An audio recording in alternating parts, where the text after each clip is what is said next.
Thank you for joining me today on Everything Education with Dr. Roz. Our podcast topic for today is Mastering Coherent Communication. We want our scholars to understand that there is a direct link, a direct connection between reading and writing. And those two skills, reading and writing, can be enhanced through vocabulary and expression. So we want to share that with our scholars. The overview for today is that we want our scholars to strengthen their vocabulary, grammar, and overall writing coherence. The focus is that there's an importance of coherent communication for academic success across all content areas. And speaking of all content areas, it's important that our scholars develop clear, effective writing everywhere they are in the school building. Reading and writing are imperative for success. So the goal for today is to dive into language and literacy skills, vocabulary building, and strategies that will help our scholars communicate more coherently in writing. Again, not just writing, but reading and expression. All of those things are tied together. So why writing skills? Why do they matter across content areas? Well, writing is the key to academic success. It impacts all content areas because in all subject areas, there's some form of writing or reading or expression.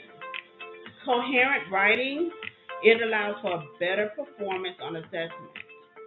So ultimately, we need to ask ourselves, how can we help our scholars improve their writing skills? Writing is an integral part of what our scholars do in school.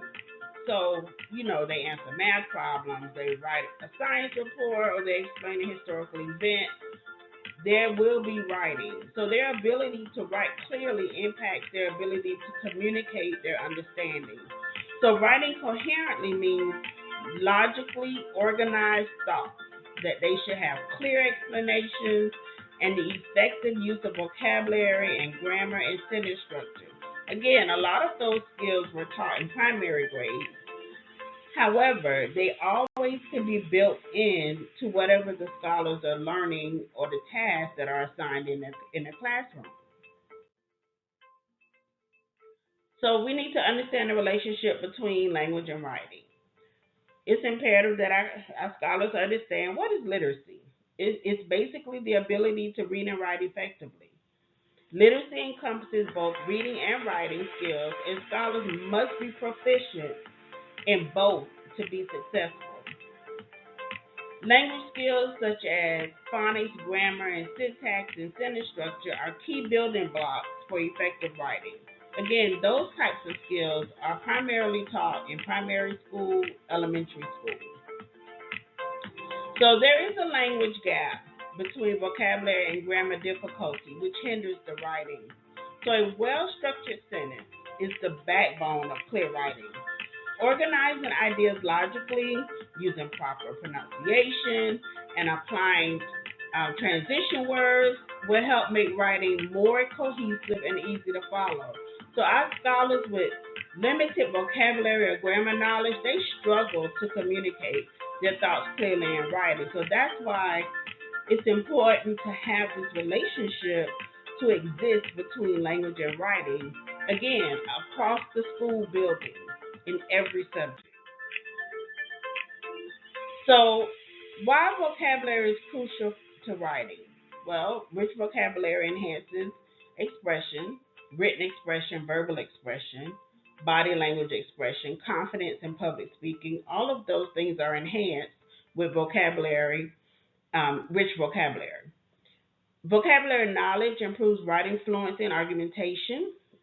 When scholars can use vocabulary that's succinct and applies to what they're reading and writing about, it helps them build their confidence and their background and their knowledge and what they're saying.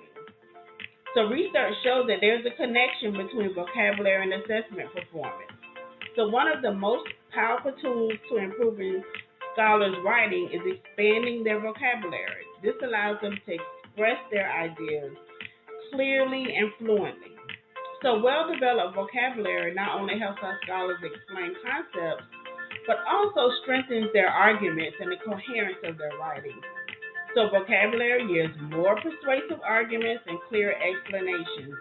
We need our scholars to be able to express themselves both in reading, writing, and verbally. So, unlocking vocabulary with contextual clues. Context clues are imperative in helping our scholars understand what they're reading. They may come across a word that's difficult or challenging for them, and so using context clue strategies can help them unlock what that word may mean without actually having to look it up in the dictionary. There are different types of context clues. We have definition clues, example clues, synonym clues, antonym clues, punctuation clues, and inference clues. So all of those things are important for our scholars. So the goal is to teach them how to deduce meaning from context, and context clues helps them do that. So you can use a challenging word in a passage, or you can have scholars infer its meaning based on the clues around it. So our goal is to show scholars how the surrounding text can help them infer the meaning of a word without actually looking it up, as I mentioned already. So here are two possible activities that you could share with your scholars. You could provide a quick paragraph. It could be done at the beginning of class. It could be done as a transition into a lesson, or it could be done as a wrap up. But if you provide them a paragraph, then you break that down for them. So, for example, in activity one, the question I would pose would be, based on the sentence, what do you think tenacious means? So you would have the scholars look at the sentence and answer based on the context clues. After some discussion between the peers, then you could say tenacious likely means determined or persistent, as the sentence describes the explorer's unwavering attitude despite challenges. And you could have your scholars identify the context clues. They may say never giving up, persistently try again and again, refusing to let setbacks deter him. All indicate a strong, unwavering quality. That is one example. Then another possible example for activity two, again, we have another sentence here, and we may pose the question, what is a challenging word from the text? A scholar may say harness. Have them have peer discussion again, maybe reread the sentence that's provided, a couple of sentences that are provided, and maybe they will deduce that harness likely means to capture or control. Again, pose the question, what are the context clues that helped you make that decision that harness could likely mean that? They may say the sun's energy or convert it into electrical power. So those are some quick examples you can use with your scholars to help them actually see how vocabulary can be linked to the context clues and provide meaning for them. Reading to improve writing. The more scholars read, the better they become at writing. That is a fact. Reading books, reading articles, reading magazines or essays provide scholars with an example of good writing practices. So again, there's that direct correlation, that direct link between reading and writing. So reading different types of text, scholars naturally learn new words and see how sentences are constructed. So it's very important that they're exposed to different writing styles. All writings, all literature, all books, all articles are not written the same. So that exposure will allow them to see the different types of writing styles. Reading also, of course, develops the vocabulary and the understanding of structure. And reading regularly leads to better writing. Reading and writing, again, as I mentioned, and the purpose of this podcast today is to show that there's a direct connection, a direct link between reading and writing, and of course, expression. So these strategies really will help reinforce new words. There's some very practical strategies that we can use.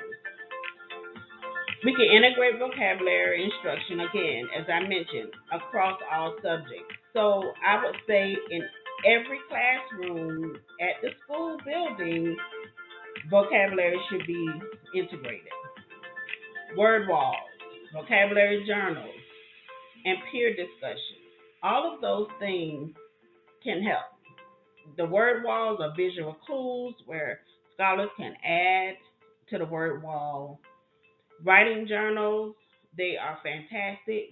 They have a word, they define it, and then they use an example sentence.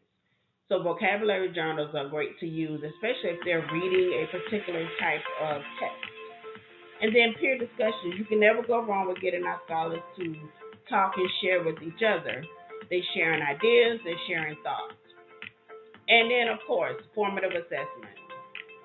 Formative assessments gauge how well scholars understand and apply the vocabulary or whatever it is they're learning in the classroom. So all of these things tie into really making sure our scholars understand the direct connection between writing and reading and expression. So I encourage you across the entire school building to really push reading and writing. And these are simple things that can be added to your lesson without making it too cumbersome. So make sure we link reading and writing for our scholars across all content areas. So, teaching is a journey. Are you packed? Regardless of where you are on your teaching journey, this podcast is your go to resource for professional growth and instructional innovation. Thank you for joining me today. I'm Dr. Roz. Please remember to join me next week for more insights into everything education in your classroom. Until then, let's continue to transform education for everyone, everywhere.